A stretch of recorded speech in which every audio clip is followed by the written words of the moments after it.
Guys, welcome to विद्यार्थी.in। My name is Varsha. तो start करते हैं हमारी फर्स्ट स्लाइड का चैप्टर नंबर 7, जिसका नाम है ग्लिम्पसेस ऑफ इंडिया, यानी कि इंडिया की झलकियां देखने वाले हैं हम आज इस चैप्टर के अंदर, चैप्टर नंबर 7 के अंदर, और समझेंगे कि क्या क्या चीजें इंडिया के अलग अलग हिस्सों में हो रही है। सबसे पहले हम क्या जानेंगे, हमारी फर्स्ट स्टोरी पे जानते हैं इस वीडियो में। फर्स्ट स्टोरी का नाम है अ बेकर फ्रॉम गोवा, यानी गोवा के बारे में समझेंगे। वहां के जो सबसे प्रमुख व्यवसाय है बेकर्स का, बेकिंग का, उनको जानेंगे। और ये कैसे जानेंगे, हम अपने राइटर लूसियस रॉड्रिग के राइटिंग के थ्रू जानेंगे। इन्होंने ये जो स्टोरी है वो एक पेन पोर्ट्रेट के अंदर लिखी है, यानी कि एक पेन पोर्ट्रेट की तरह लिखी है। अंदर तो नहीं कहेंगे, पेन पोर्ट्रेट की तरह लिखी है। पेन पोर्ट्रेट क्या होता है? It is an informal writing, बहुत ही इनफॉर्मल राइटिंग होता है। ऐसा लगता है जैसे कि आप अपने दोस्त से बात कर रहे हैं, चलना जाना, ऐसे वाली राइटिंग है ये। तो बहुत मजा आने वाला है। क्यों? क्योंकि he is talking about his childhood, अपने बचपन की बात करें। दूसरी बात, he is talking about Portuguese and their breads and their loaves. तो ये क्या बात कर रहे हैं? पोर्टुगीज के बारे में बात कर रहे हैं और उनके ब्रेड्स के बारे में बात कर रहे हैं कि किस प्रकार से जो ब्रेड है इनका, जो पोर्टुगीज ब्रेड है, वो इनके बचपन की यादें इन्हें दिला देता है। तो चलिए जानते हैं इनकी बचपन की स्टोरी को इस वीडियो के सहारे। तो the writer talks about Portuguese and the breads they made. तो यहाँ पे हमारे जो राइटर है वो क्या कर रहे हैं, पोर्टुगीज के बारे में बात कर रहे हैं और जो वो ब्रेड बनाते थे उसके बारे में। ऐसा कहते हैं ये कि ये जो लोग है, जो पोर्टुगीज है, एक्चुअली क्या है, दीज पीपल, दीज पोर्टुगीज, ये हमारे इंडिया पे जिस तरीके से ब्रिटिशर्स आए थे उसी तरीके से हमारे इंडिया के अंदर ये भी आए थे। और लेकिन इनका इतना चला नहीं इंडिया के अंदर जितना ब्रिटिशर्स ने अपने आप को एस्टैब्लिश कर लिया। लेकिन ये गोवा के अंदर बहुत फेमस थे। तो गोवा के अंदर ये फेमस थे, बट धीरे धीरे जब हमारा इंडिया इंडिपेंडेंट हुआ, इंडिपेंडेंस जब इंडिया को मिली, तो भारत सरकार ने गोवा को भी इनके अंदर से फ्री करवा दिया। अब ये तो यहाँ से चले गए, लेकिन इनका जो कल्चर था वो आज भी गोवा में देखने को मिलता है। सो राइटर उसी कल्चर को हमें यहाँ दिखा रहा है। He comments, वो क्या कर रहा है, कमेंट कर रहा है that eaters of loaves might have vanished but the makers are still there। जो लोग इन लोव्स को, ब्रेड के जो बड़े बड़े टुकड़े होते हैं, जो एक तो ब्रेड स्लाइस में मिलता है जो कि आप सभी खाते हो, और दूसरा ब्रेड लोव होता है, यानी कि पूरा का पूरा एक ब्रेड का पीस होता है। तो ये जो ब्रेड लोव्स है उनको खाने वाले तो शायद क्या हो गए हैं, वैनिश हो गए, बिल्कुल खत्म हो गए हैं, यानी कि वो यहाँ नहीं रहे। लेकिन जो इन ब्रेड्स को बनाता था वो आज भी जिंदा है। आगे क्या बात कर रहे हैं वो, One can hear still father's thud and jingle of his bamboo stick। So who is father? Father is basically हमारा बेकर, जो कि इन लोव्स को बनाता है, इन ब्रेड्स को बनाता है। तो उनको गोवा की लैंग्वेज में फादर कहते हैं। ओके, अब ये कह रहा है कि आज भी लोग इन फादर को, इन ब्रेड बेकर्स को सुन सकते हैं, उनकी आवाज को सुन सकते हैं, उनके जिगल को, उनके थड को सुन सकते हैं। कुछ इस तरीके का उनके बम्बू में, उनके बांस में क्या लगा होता है, झुनझुने लगे होते हैं, और जिसकी आवाज सुनकर सभी लोगों को पता चल जाता था आज भी और पहले भी, जब ये छोटा था तब भी, कि हमारा फादर आ गया है, हमारा बेकर आ गया है हमारे ब्रेड लोव्स को लेके। आगे बढ़ते हैं। Now writer illustrates the arrival of baker and tells us he came twice in a day। अब क्या कर रहा है, क्योंकि ये अपनी स्मृतियों को बता रहा है, अपनी जो भी यादें हैं उनको हमारे साथ शेयर कर रहा है इसमें। तो वो बताता है कि ये जो बेकर्स होते हैं वो दिन में 2 बार आते थे। एक बार जब ये सुबह निकलते थे अपना सारा ब्रेड लेके, और दूसरी बार जब अपने घर को लौटते थे सारा सामान बेच के। So once when he set out in morning on his selling round, and then again when he returned after emptying his huge basket। ये क्या कहता है कि एक बार तो तब जब वो राउंड पे जा रहा होता है, जब अपनी चीजें बेचने जा रहा होता है, और दूसरा जब उसकी चीजें खाली हो जाती है तो ये वापस फिर आता है। नेक्स्ट होता क्या है, The juggling third of his bamboo woke them up from sleep, and they run to meet and greet him। Was it for the love of loaf? Not at all।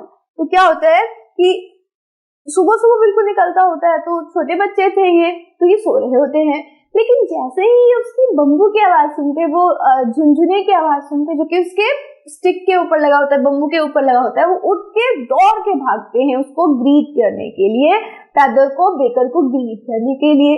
वो आता, अपने बम्बू के ऊपर अपना वो टोकरा रखता, और जो घर की महिलाएं होती थी, घर के जो नौकर होते थे, वो ब्रेड देने के लिए क्या होते थे, आ जाते थे। लेकिन ये बच्चे क्या करते थे, उसके बास्केट में झाँकते थे, उसको ग्रीट करते थे। और ये जो राइटर है वो इस पैदर को, इस बेकर को बेस्ट अपना फ्रेंड मानता है, अपना गार्जियन भी मानता है, एज अ गार्ड उसने इसको कहा है। तो ये कह रहा है कि क्या सिर्फ लोव्स के लिए ही है, मतलब जो ब्रेड का जो पूरा वो था उसके लिए हमें इतना प्यार था? बिल्कुल नहीं। तो फिर किस लिए प्यार था? जब उसे ब्रेड ही नहीं चाहिए तो किसके प्यार था? क्यों ये बार बार जाता था, बेकर को ग्रीट करता था मॉर्निंग के अंदर, मॉर्निंग में सुबह सुबह बिल्कुल उठ के। साथ ही साथ एक और चीज क्या करता था, ये लोग सारे बच्चे मिलके उसकी जो टोकरी है उसके अंदर झाँकते थे, और सारे के सारे बच्चों को क्या किया जाता था, घर के बड़े ऐसे धुतकार देते थे, चलो चलो जाओ यहाँ से, तुम्हारा क्या काम। लेकिन फिर भी ये बच्चे क्या करते थे, स्टूल के ऊपर या किसी ऊंची चीज पे खड़े हो जाते थे और उसके टोकरे में झाँकते थे। किस लिए झाँकते थे? इन्हें चाहिए होता था bread bangle. The loaves were bought by Puskin or Bastin, the maid servant of the house. What we longed for were those bread bangles which we choose carefully. Now what happened? कि bangles क्या होती है, आप हाथों में पहनते हो, ठीक है, और आपकी अपनी साइज की बैंगल होती है। तो यहाँ पे जो हमारा राइटर वो कहता है कि देखो सब ठीक है, तुम ब्रेड खुद से लेके आओ, लेकिन वो जो बैंगल्स है ब्रेड वाली वो हम खुद चूज करेंगे, क्योंकि उसे पहनना भी हमें खुद होता है। अगर छोटी बड़ी हो गई तो फिर तो वो निकल जाएगी। तो इसीलिए ये बहुत ही नजाकत के साथ अपना बैंगल खुद चूज करते थे। आजकल तो ट्रैक्स आ गए हैं वैसे तो खाने के लिए, जो आप लोग रिंग की तरह पहनते हैं, लेकिन पहले ये ऐसे ब्रेड बैंगल्स को पहन के अपना जो फन था वो किया करते थे। नेक्स्ट क्या कहता है, The writer still remember the fragrance of loaves and goes on to tell us how they never cared to brush their teeth. So then the tiger never brushed his teeth, and hot he could wash and clean up everything so nicely. After all, so what he says कि मेरे को अभी भी याद है कि वो जो ब्रेड बनती थी, वो जो ब्रेड था उसकी क्या स्मेल थी। आपको भी कभी कभी किसी ऐसे इंसान से मिलते होंगे या किसी ऐसी टेस्टी चीज को खाया होगा बहुत पहले, बहुत बचपन में, जो कि आज भी आपको याद होगी, और उसको सूंघते ही या उसके बारे में सोचते ही वो स्मेल याद आ जाती होगी, है ना। तो राइटर के साथ भी वही है कि उस ब्रेड की फ्रेग्रेंस, उस ब्रेड की सेंट इसे अभी भी याद है। और फिर बताता है किस तरीके से बचपन में क्या करता था जब ये लोग अपने बैंगल चूज कर लेते थे। तो ये नहीं सोचते थे कि अच्छा अभी उठे हैं, अभी भी बिल्कुल उठे हैं और हम आ गए हैं और हमने बैंगल चूज कर लिया है। ये क्या करते थे, जैसे ही इन्हें बैंगल मिलता था ये सीधा खाने लग जाते थे बिना मुंह धोए हुए। तो फिर अब हमें और आपको तो ऐसा लगे कि अरे यार छी, मतलब कितने अनहाइजीनिक है। बट ये क्या कहता है कि देखो हम ठहरे टाइगर, और टाइगर कभी मुंह नहीं धोते। दूसरी बात, सुबह सुबह कौन जाएगा और पत्ते तोड़ेगा, फिर पत्तों शाखाओं से पत्ते तोड़ेगा और फिर उसका दातून बनाएगा, वो तो कोई नहीं करेगा। और तीसरी बात, जब हॉट टी मिल रही हो, जब गरम गरम चाय मिल रही हो जो कि सभी के मुंह को इतने अच्छी तरीके से धो सकता है, तो फिर हम मुंह धोने की जद्दोजहद क्यों करें। वैसे तो मेरे को भी क्या लगता है ना कि ये जो ब्रेड लोव्स है ना वो इतने टेस्टी होते होंगे ना कि इनको ना वेट नहीं होता होगा, और इसी वजह से ये बिना मुंह धोए ही खा लेते होंगे। तो चलो आगे देखते हैं और क्या हुआ।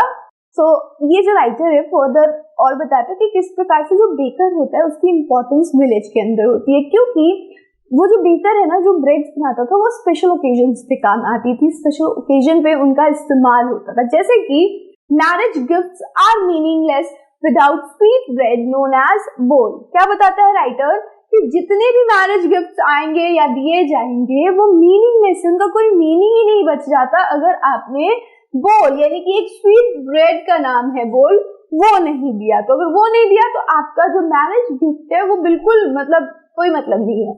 नेक्स्ट क्या कहता है, पार्टी और feast losing charm without bread. कोई भी पार्टी है, कोई भी बहुत बड़ा जलसा हो रहा है, तो अगर उसके अंदर ये ब्रेड्स नहीं है ना तो फिर उसके अंदर मजा नहीं है। कोई नहीं आएगा, कोई मतलब अरे क्या ही पार्टी, मजा भी नहीं आ रहा बिना ब्रेड्स के।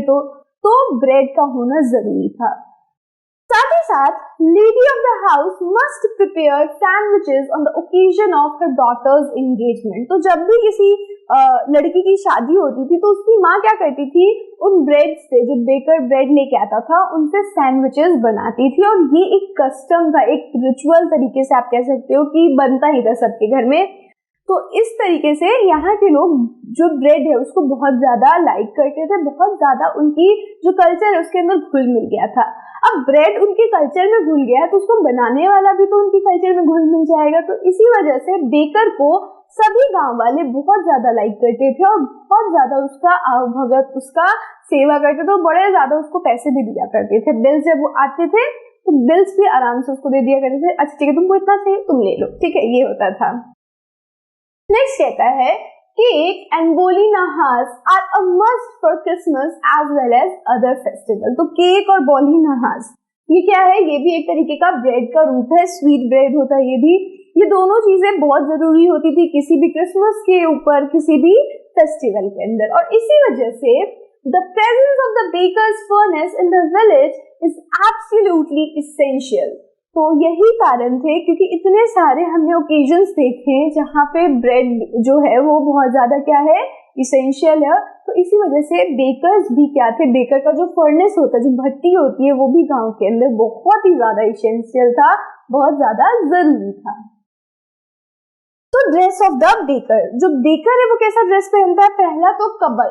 अब कबई क्या होता है, एक गाउन की तरह, एक फ्रॉक की तरह होता है जो कि आपकी नी लेंथ से नीचे आता है। तो कबई एक तो पहनता था ये बेकर, या फिर जो बेकर्स होंगे वो क्या पहनेंगे, शर्ट और साथ ही साथ हाफ पैंट। हाफ पैंट भी नहीं, वो जो आप कहते हो ना 3/4 पैंट, या फिर कई बार उसको हम क्रॉप पैंट्स के नाम से भी जानते हैं, जो कि आपकी नीज से थोड़ी नीचे होती है। तो ऐसे पैंट्स को ये लोग पहनते थे। और आज भी अगर आप गोवा में चले जाओ और आप 3/4 पैंट के साथ शर्ट पहनोगे तो सब आपको कहेंगे अरे तुम तो फादर की तरह दिख रहे हो, या फिर तुम बेकर हो क्या, ऐसे तुमसे पूछ सकते हैं लोग। नेक्स्ट देखो, baker usually collected bills at the end of month. तो जो बेकर होता था वो ज्यादातर जो बिल है वो मंथ के एंड में कलेक्ट करता था, यानी महीने के अंत में।